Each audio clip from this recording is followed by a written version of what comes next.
you? I'm Jenny. Hey, I'm good. How are you? Good. So we're here with Pellet today, correct? Yes, ma'am. Awesome. And now, if I heard properly, this is a new pet to you? Yes, I got him a couple weeks ago. I got him from a neighbor who has a bunch of hamsters. Okay. Do you know about how many? Probably about 10. He was looking, I think they had babies a while back and he was just trying to find homes. Okay. But he said Pellet was about a year old. Okay. Male?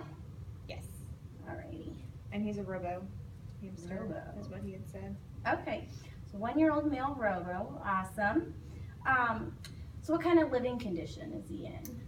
He gave me a cage and bedding and food and all kinds of stuff for him. Alrighty. Does it look like it's kind of like pine shavings? I think so. Okay. Alrighty. And what are we here for today? He's been having hair loss ever since I got him, and he's been real itchy. Okay. Is it pretty much all over or anywhere in particular? Just like patches along his back. Alrighty.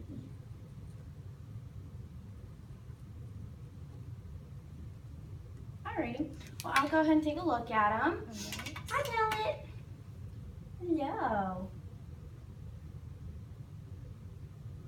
Alright. So visually, I am seeing all the scabbing that you're talking about and the hair loss. Aw, poor baby. Alrighty.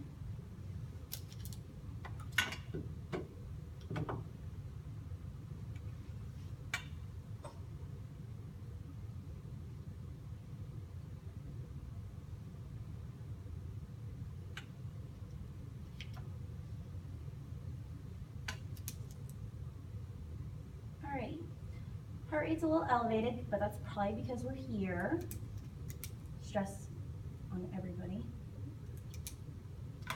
Alrighty, so I have a couple ideas of what I think it might be. Especially if he's itching all the time.